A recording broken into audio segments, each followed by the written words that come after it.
could not get the specs that I have on this computer in a Mac. No. I mean, you couldn't get it in a desktop Mac, never mind in a laptop. I had a Mac. They're nice machines, but not for what I need. I had it for about 1.5 years and I just gave up. Went back to Windows. More than happy to do that. Mind you, I have to say, I discovered last night when I was just looking at this GarageBand, which I'd not really got to know. It's actually a pretty good program. Yeah, it's not bad. I then discovered QuickTime, which I've only ever thought was a play thing. Actually, you can record on QuickTime on a MacBook. Yep. I never knew that. Yes. Don't you have a Mac running Linux, Dan? Well, so I'm all Mac in all the things, and I'm coming at you from an iMac camera right here, just the straight one, not one of my other Logitech ones. So I'm all Mac in this space, and I do have a Raspberry Pi floating around, and I have some other, Linux boxes in other places, but I'm all Mac. And I'm very happy. I had a Windows laptop once running Linux. Lots of people are, and it's just like you have to buy the computer that works for you. Right. And for me, it's the seamlessness of the operating system plus the command prompt that lets me do Unixy things down underneath. Yep. So back in the early days of websites, before there were a lot of hosting companies, I had a server under my desk, and I was running ISDN to have the site available online, and I managed it. Basically, a very good friend of mine who's an IT guy took one of my old laptops I wasn't using anymore and reconfigured it to run Linux so that I could get into my server. Yeah, that was back in those days. That was what we did, right? It was all the boxes under desks, or spit and ceiling. Right. Well, I was an academic in those days, so you know we got to host the websites on the university system. And no, for us, it was like whatever kind of random box we could piece together, throw on some version of Linux or Unix or something, and then, run our Apache servers or whatever, and those things. That was the thing. Stefan was still running a couple of Windows web servers for project stuff when he left Holland, except, you could get fallbacks of 2 different systems for really fast internet there, and we have one choice, and it's not nearly that fast. The next stage in my web hosting was to buy a box that ran Linux and install it at a server farm in San Francisco, which had its pros and cons. It was certainly better than having the box under the desk. The site would go down, and I'd call Michelle and say, "Restart that box under the desk." But this one, if there was something that I couldn't do remotely, I had to drive to San Francisco and go through the security at the front of the building and then go into my box. And they had these workstations on carts, and you would wheel it over to your box and plug in to the, so that you could type and see. It was crazy. Yeah, mine was 2 friends who had servers in data centers type of thing. It was like that. Yeah, okay. Can you give me a little space? Okay. I'm very happy with shared hosting space now. Yeah, all these things. Amazing. So I'm going to see if anybody else shows up, and then I have an offer for everybody. Mm-hmm. Ooh. So how's everyone doing? Well, so I was saying to somebody on an internal chat today that today has felt like it could be best defined by the headbang emoji that you could find in Slack or Skype or other things. It's just been like one of these days when everything, both internally, externally in the world, in family life, everything else. There's just been those moments where you're just kind of like, what? And it's just been, I have to sit and laugh because I can't otherwise, because I'm just like, really? Yep. So just to get an idea, Dan, what exactly is provoking the really?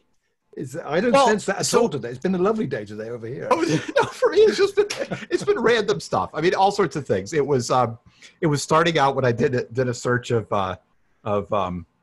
social media and discovering that our president over here has had his temper tantrum. I had a feeling he might come into the conversation here. Well, so there was that temper tantrum, which has now created all this other stuff going on there, and then there were some other things, and we had an error. Yes, they're burning down Minneapolis. That's and then there was a silly stuff, like we had an error with Jetpack on our on our main website that was stopping doing stuff. And it was one of these things that was just like, huh? It just got disconnected. I mean, just other stuff. My daughter was desperately looking for some pages for a thing, and they were right there, but they were all turned over, and so, I mean, just little stuff all around. And you're just kind of like, what is going on today, man? I mean, is there a full moon or something, or what's happening? Yes, is Mercury retrograde? Right. Could be the spaceship didn't take off. That was it. That's right. That's it. Blame Elon Musk. There we go. Boom. Yes, I haven't even had time to check yet because I was on a call right before this. Well, what happened with the spaceship? I saw it was weather.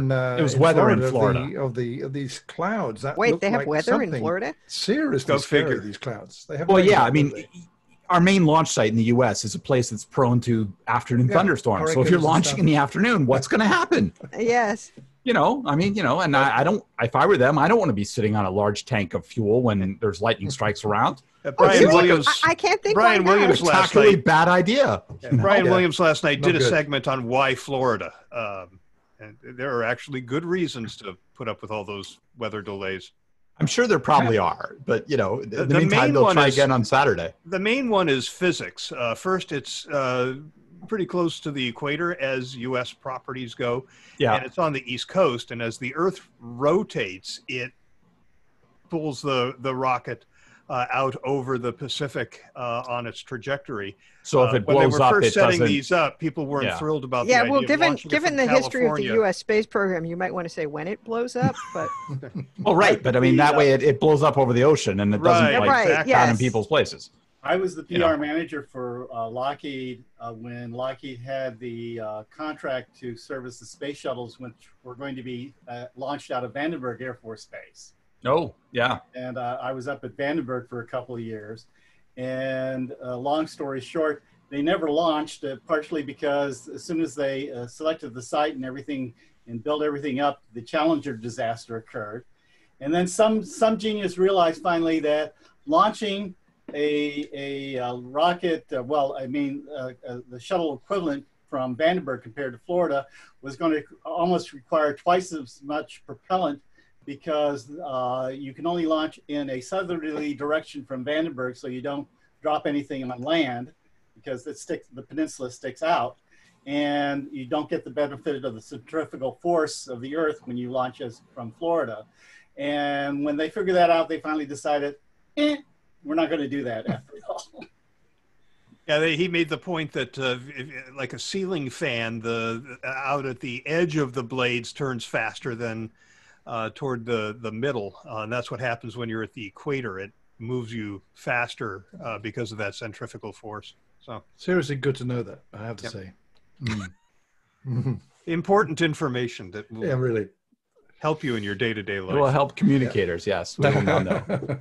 Why Florida? Well, I'm sure we can can set up a metaphor involving that though somewhere for something.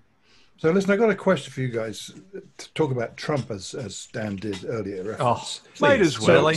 So what is? I mean, it just here's me sitting across Atlantic in England, and it's not getting a lot of airtime here. But looking at some of the you're US fortunate newspapers, then. Well, yeah, but it will come when the event happens. What is it he's trying to do with his executive order? Anyone give me the 10-second? I've read some excerpts of the executive order. At this point, I don't think he knows. So all he did was, I mean, if you look at the main text, and there's been a bunch of people analyzing it and stuff, it's a whole lot of fire and a whole lot of this, but not really. All he can really do is like make a request of one of the departments, Commerce or somebody, to go and clamp down harder. I mean, I think he'd like to make a lot of changes, but I'm not clear that there's really much there yet. But isn't this all about the fact that they put the little blue exclamation mark? Yes. About checking his tweets. Well, yeah, that's what pissed him off. Yeah. but it also seems from what I'm seeing on there is that, this is something that has probably been around for a while. Like they've been waiting for the opportunity to go out and promote this. But can he do this? I don't know. I mean, I think part of it is we only have a leaked copy right now. And so we need to see what is the actual executive order, because who knows, this could be, a trial balloon. It could be disinformation. It could be something else like that. So I think we have to see what actually comes out. Okay. I think we'll see. It may just be the five of us. I did get a note from Sherilyn Starkey saying she was going to try to join us today, but yeah, I mean, it's all just you look at some of this, and it's just Crazy. I don't know. Each day another thing. Yeah. Well, it is what it is, I guess. I mean, I noticed as well reading something on the New York Times about Facebook not really agreeing with Twitter, and they're choosing not to do what Twitter's doing, i.e. acting as some kind of editor. Does that look better? That seems to be what they've chosen all along. Yeah. But Twitter's arguing the platform shouldn't have that role. I'm thinking, okay, are they a platform? Is that argument again, platform or publisher? I mean, is it? Yeah, I think some of it is Okay. Let me read you something. When I shared a post about this on Facebook, I got a reply from Jonna Burke. I don't know if you all know Jonna. No. She used to be the head of communications at Burrell's. Now, I think she's at NASDAQ. She's pretty high powered. Let me see if I can find her here. I just see on social media, et cetera, that one of the CEO, FCC Global Managing Director of, she's with AMEC now, the International Association for the Measurement and Evaluation of Communication. How cool is that? But anyway, here's I what did she not wrote. know such a thing existed. Oh, God, yes. They are responsible for the Barcelona That I know about. Yeah, the or Barcelona know something about. principles. I kept yeah. wanting to say protocols. Yeah. But, they're at the vanguard of trying to get rid of advertising value equivalencies, which I wholly support. But here's what she wrote regarding Trump. She says, there are a lot of reasons he's unbearable, but this is not one.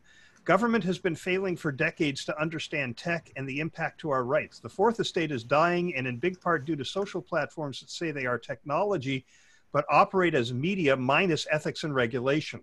The government gives them shelter not afforded other media, and it's created a black hole for investigative journalism and to our free press overall. The platforms can't have it both ways. They don't get to kill traditional press by sucking all the advertising, not have regulation, and then arbitrarily take away someone's First Amendment right.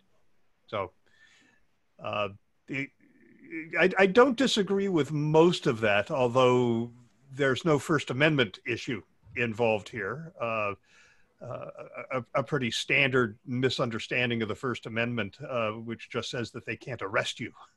The government can't do something. Right.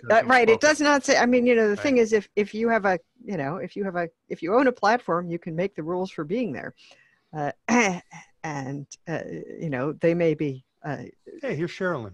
arbitrary and enforced Right. poorly. I don't or any have of those to. other things. I but- don't have to give anyone equal time on FIR because of the First Amendment. Hey, Sharon. Right. Right. The Hey, New York Cheryl, Times does not need to give equal coverage to anybody they want to. Right. They can publish whatever they want on their platform. Yes. The First Amendment is just the government shall not. Right. So, Right. So she's wrong on that front, but the rest of it is certainly true. I don't care who's sitting in the Oval Office. It's Congress that needs to deal with that, not executive order. Yes, Sherilyn, which museum is that? This is the National Museum of the National Gallery of Canada. Ah, Nice. Yeah, Canada. they're closed right now. I'm the only one here. Perfect. yes. Very easy to get around. Yes. Well, there is certainly a lot of virtual museum material online, which is, as with all of these things, it's not the same, but it's good to have. Right. Definitely. In fact, there's been some phenomenal, you've probably seen, there's others I know, but in my mind, the Berlin Philharmonic Orchestra, their virtual concerts, truly extraordinary, beautiful music.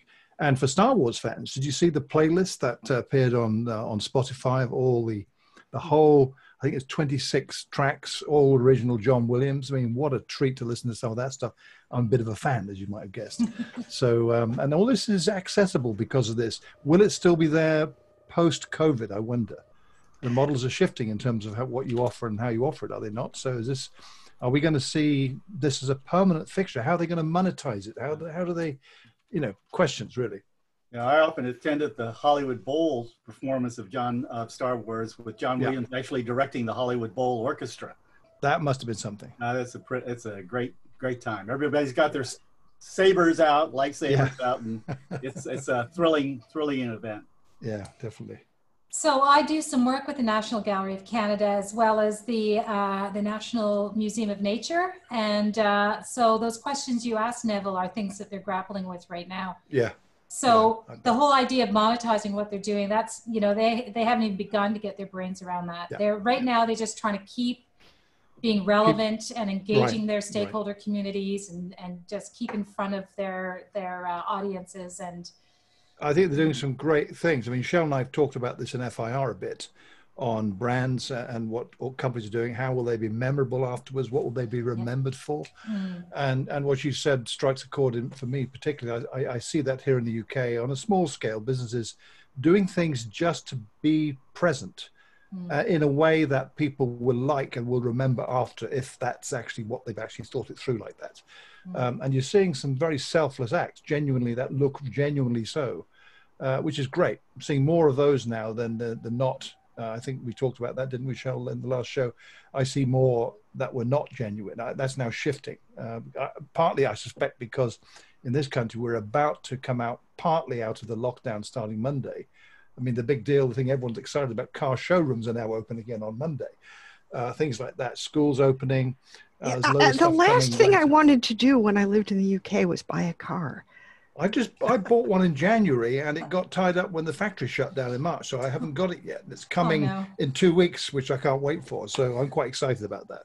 I tell you, Sally, the sentiment here is very much public transport, absolute no. Private transport. Well, yes, that is the thing, is that, you know, when you're worried about spreading contagion, public transport suddenly looks a lot different. I mean, the thing I liked about the UK was that you could actually get places on public transport, you know, pretty reliably and no more. But, I mean, this is like nobody wants to ride a crowded bus anymore. But things have shifted big time, probably since you lived here and the traffic experiences you had. They got worse basically, but the cities and towns are putting in place things like emission standards, that you pay a tax if your car doesn't meet certain emission levels as a deterrent to driving into towns.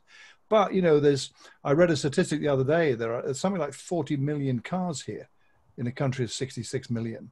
And that's 3 times what it was 20 years ago. Imagine the traffic and it's growth in just that time. It's been 20 years since I left Britain, but, you know, the cars are expensive. The petrol is very expensive compared to the US, where it's all subsidized. Well, it's actually low compared to most of continental Europe's prices. So prices have dropped as the oil price. I mean, yes, but it was about 4 times as much as in I remember it. Yeah, it was crazy. Yeah, really. Even California, which pays more for almost everything. Yeah, changing world. So what's next? I could tell you what my museums are doing. Yes, please do. Okay. So for the last 6 weeks, every Saturday with the National Gallery, we've been doing a tour with a curator on Instagram Live. So that goes every single Saturday. It's a different theme every week. And we've had a great uptake on that. And with the Museum of Nature, which is the Natural Sciences Museum, they have a like kids, I don't want to say crafts, but it's kids experiments kind of thing, thing that goes out every single Friday afternoon to subscribers on the newsletter, so that the parents have something to do over the weekend with the kids. And that's a great way to keep families engaged. But they never did anything even close to that until this happens. It's really kind of made them sit up and take notice that, oh, this digital thing, it might actually have legs. Yeah, maybe it is important. Right. I mean, beyond a branding exercise. I think people are beginning to discover what's possible, and that, you know, certainly, you know, we've talked many times and we'll probably talk many times more about the kind of work from home issue, and why, you know, even when it's possible. It's not always desirable, but you know, we do seem to have less excuse to say, oh, it simply couldn't be done. You know, it's much harder to say that now, that you're going to need a more concrete reason for, you know, not letting people work at home at least part of the time, if they choose to do it, for jobs that can be done from home. That's the approach my company is taking. They're saying we're not going to have people who just work from home, but if you want to work from home 2 days a week, and that doesn't affect the project, let's work that out. So that's a big move forward for us. Yeah, that's a big change. And in you know, my biggest client runs senior services facilities, which of course they had to close. They closed them a week before the shutdown, and they've been working really hard to transition a lot of their stuff online, and with some considerable success. And I came across I was sent to do it, to like figure out what to do with it, to the YouTube channel created by the Adult Day Health Center for the frail elderly and people with dementia. And it's just like adorable. They've got the you know, activity director reading stories out of Chicken Soup for the Soul, you know, one story a day. They've got somebody doing an art appreciation session, and they're all in sort of short sessions, about 15 minutes. So it's just, you know, it's quite inspiring to see, and I think it will affect a lot about, you know, where things go, assuming, of course, that all of the funding for adult health centers does not, in fact, die in the current budget revision. So I think everyone on this call is probably could be called early adopters, but I was thinking recently about when I was living in the UK and working at an agency in Milton Keynes. I had this old Scottish boss, and he was from Bracknell, Neville. Wow. And that's where he lived. That's where I am, yeah. I know.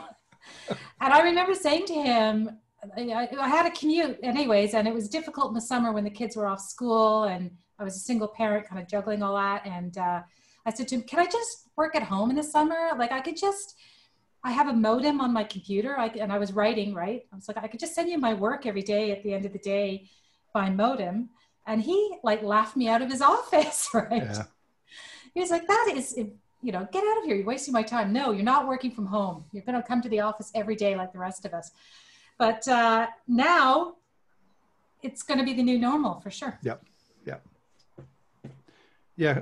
Constantly online, constantly connected, like we've all have been really, but on a greater scale than ever before, with more things that are connected. I mean, I'm seeing things in my neighborhood, in my road. This past week, there've been at least 4 big delivery trucks delivering office equipment to people's homes as they're building out their home offices. And there looks like they're talking to one that this is long term, and his company's paying for it. Smart desks and stuff. That's why you can't get any office equipment on Amazon these days. Webcams sold out everywhere, you know. Well, yes. I mean, if finding a camera has was kind of a challenge, you know, that could be delivered before, you know, July. Yeah. Hey, Sherry. Sherry. Hey, Sherry. Sorry, I'm very late. That's okay. We're still here. Too much going on. I took my car in this morning for servicing, and I dropped it off and walked back to my house because it's about a mile from my dealership. But anyway, the attendant told me that be on the lookout for a text message with a video showing my car on the rack, and if they have anything else that they wanted done. So about an hour later, I got a video showing my car on the rack being worked on. That's awesome. That's great. Cool. Yeah. I remember, and we talked about this on FIR, this was a couple of years ago when we were just starting to see some brands adopt messaging as a means of connecting with customers. It was a jewelry company, and if you ordered a bespoke ring, they would send you a picture every day or two of the progress on making your ring. So you could see how it was, first of all, it was absolutely yours. It wasn't something they were pulling off a shelf. It was the design you had picked. I thought that was awesome. Why more companies haven't, and this whole idea of one-to-one, right? You're not blasting a message out to a market. You're engaging with the customer directly in a marketing framework. I would have loved that. Of course, when my wife and I got married, it was back in the 90s, but I would have loved that because actually the rings that we had commissioned turned out to be incredibly terrible. And we found out like a week before our wedding. So we had to scramble very quickly to go find another ring. Oh dear! At least Stefan and I knew our rings were going to be terrible because, like, we ordered them online and they were made of titanium or something, and it kind of looked like we were wearing washers. But at the time that we had the most minimalist wedding ever, but I inherited a wedding ring from Stefan's great aunt, so that's what I wear now. There you go. Nice. I like the car aspect, though. I hadn't heard about that. That's I mean, brilliantly simple as somebody could do is just, do that and take a picture and say, yep, here's your car. It's up on the rack. We're working on it. That's brilliant. Yes. I mean, my dealership is a 40-minute drive. So my enthusiasm for taking the car in is very low at this point because I never have enthusiasm for taking my car in, actually. So I'm just to be clear. Well, it's it's kind of a nice drive out there because I go through the back roads in the country, but it's so I got a 40-minute drive to get there and a 40-minute drive to get home, and however long I'm waiting around, and public bathrooms are not a thing right now. This is true. Anyway, for future clients, I'm going to have a camera showing me working on the keyboard. This is me working on your project. Yes, it's your project.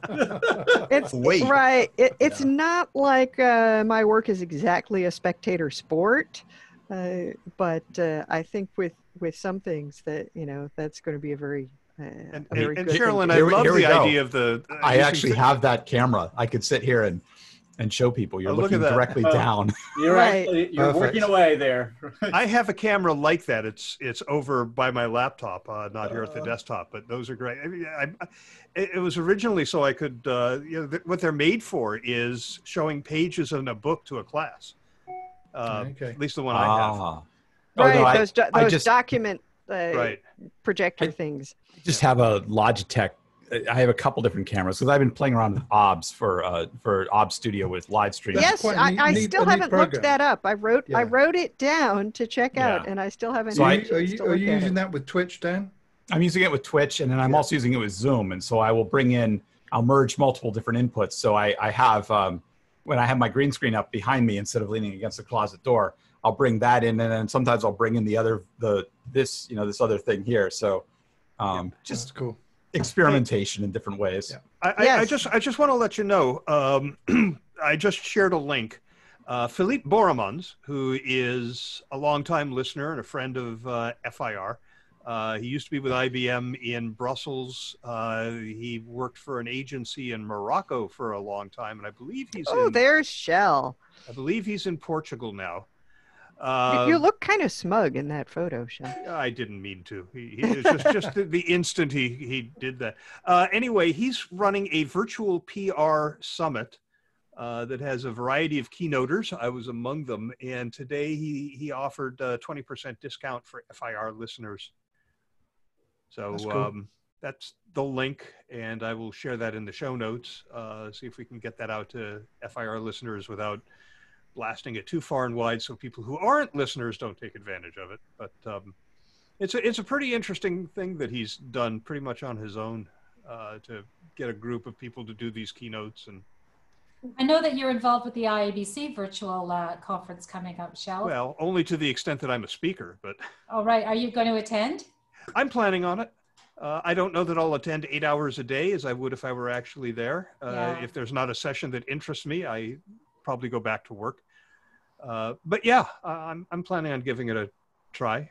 They're working really hard to make it engaging for You know, yes, one trusts there will be breaks because nobody can sit and look at a screen for 8 hours. No, and in fact, there are rooms that you can go into to talk to other people. There's going to be a virtual trade show floor. They're doing their best to give you a variety of things to do and different people to engage with, as opposed to watching a webinar for 8 hours. What are they using for it? I don't remember the name of the platform. I hadn't heard of it before, but it's just for conferences. Yeah, I mean, I've looked at this kind of thing, and I've seen some stuff, and I'm sure there is lots more stuff evolving right now as there's a greater demand, which is good because there is a conference I am obligated to go to when it happens. I have been urging them to find a way to hold online at least every other meeting, because the expense for sending people there seems kind of excessive relative to the people that it's falling on, even though they've managed to keep it within a very low budget. Well, I was very much looking forward to going to Chicago for the World Conference this year, but I was too. I am yet to be convinced that sitting for 2.5 days staring at my screen doing not client work will be the best use of my time. Well, it's hard enough for me to not do client work during conferences when I'm physically at the conference, except that I'm usually like, finishing my slides until the last minute. So it's not until after I speak that I start doing other stuff. I know that look at that. Dan has all these screens up. That's pretty cool. I was just playing. That's cool. Yeah, so that's cool. I have 3 different cameras. I know the conference is Natasha Nicholson's swan song. She was not hired by the association management firm that has taken over the IABC staff function. So she'll be looking for a job for the first time in something like 26 years. That will be interesting. I thought this was a terrible decision. I thought if they were going to hire anybody, it would be Natasha. It does seem strange. Like, why, what was their reasoning? And I don't suppose they're going to tell anyone. Natasha's brilliant and fantastic, and she is working hard to make this successful. So I'll give her the benefit of the doubt. And guys, I have to leave. I've reached my time limit for Zoom calls today, so I have to leave. Depart. Good for you maintaining this level on of discipline. Thursdays, you need to have fewer Zoom calls before this, so that your limit goes on enough. I actually haven't had many today, but cumulative in the week. So I'm being quite rigidly how I do this, and it's not easy to do it sometimes. Anyway, I have to go. All right. See you next week. It's nice to see you, Neville. Yep, likewise. Yes, good to see you, Sherilyn. See you. Bye. So, Sherilyn, I love the idea of the curator on the tour of the museum on Facebook Live. I've read about other Facebook Live events, Ask the Expert types of things. But as soon as you said that, I went, oh my God, we can have a project director give a tour of a construction project. Definitely. Definitely. And, you might want to, record some of that and then reuse it in other places. Right. Yeah, that's what we're doing as well. Yeah. And I'm suddenly sitting here thinking, so if I send Neville a meeting invite tomorrow, will he just not accept? Has he timed out for the week? He might do, yes. Or either that or his time limit for today was ensuring that he didn't go overtime for the entire week. Yes, it may not be the total budget, but if there are planned work meetings that have to happen, then that does mean a consequent reduction in non-work meetings.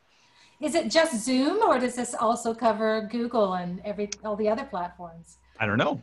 I suspect it's online meetings. But I think Zoom is becoming a genericized brand name like Kleenex and Band-Aid and Xerox. Well, Neville and I work for the same organization. We use Zoom extensively, and so we spend much of our days on Zoom. So it would be very appropriate to just bucket everything together in that. So I have, and Dan, you'll be particularly interested in this since you're helping me experiment with it tomorrow. There's this new tool out called Spatial, SPATIAL.io. And it is for virtual meetings, but it is 3-dimensional. You feel like you're in the room together. It is designed to work on multiple VR headsets, but also on the web, so that you don't have to be in a 3D space. Right. I mean, how much of the experience do you get if you're on the web? You get a fair amount based on the screenshots I've seen, but I tested it for the first time this morning. I finally let my Oculus Quest run on while it was plugged in and charging long enough to get the update that it needed. And it's pretty spectacular. I mean, you can create objects in this format and upload them, and then people can pick them up together. If there is somebody who does, would not be equipped to have an avatar in the room, they can have their image, like you see here, projected on a screen in the room that you're in. You can make notes that just sort of hang there in space. It's pretty wild. And the avatar looks like you. It is not one of these alt space cartoony avatars. What they do is they take a picture of your face and then they just apply it to either a male or a female body. I'm very thin in this. You like that part, yeah. Yeah, I like that yes, part. In fact, I wonder that, I mean, I know some people who simply will not get on video calls. Like, no, I look so awful. They'd probably prefer to show up with a cartoon avatar. Yeah, you wouldn't have to do makeup every time. I have to say I couldn't be bothered to put makeup on today. Speaking of avatars, did anybody go and create their own Facebook one? Yes. What's Facebook? Yeah, okay, I know that's how. I saw that you can, and I know people have, and I haven't yet. I'm going to share a screen here just so you can see what this looks like. Well, I saw it was there. I was like, I don't use Facebook all that much anymore, but I was in there and there were all these people with different avatars. I was like, what the heck is this? And then It's I saw that because it was everybody's hair is crazy. They've all got COVID hair, so they're enjoying using yes, avatars. and you can see mine gets in my face because it's layered, and so I have to put something over it to hold it back if I'm going out, so I don't touch my face when I'm out. And because I don't have like long hair, which is what people usually have if they're wearing a head covering, I end up looking like I'm a nun. Wow, very dramatic video. A nun? Or an Amish person. So these are all avatars? Yeah, except for the person that's actually in the room wearing the headset. So you can see the one guy's wearing the headset, the woman standing next to him, and they're working together. She could be anywhere. She's wearing a headset where she is, but they're in the same room together. Oh, I see. Okay. Oh, it's like Second Life all over again. It's a lot like Second Life, except easier and much more realistic. Yeah. And I've been impressed with a little bit. I haven't gone through all the demos yet. I didn't have time this morning, but I finally got it working, and wow, I was pretty blown away. So what are people doing when they're moving stuff? Are they literally just waving their hands through the air, or are actually they you see this thing suspended in front of you, and you use your controller to grab it? They're having a drink. Right, controller being the hand controller for your Quest. So the headsets come or with whatever headset you're using. I'm not sure how it works on the web. I haven't. Can you use I've got one of those cardboard thingies. I believe that's so. what I have. For the phone. Probably. Oh wow! I'll have to see. It says. Let's see.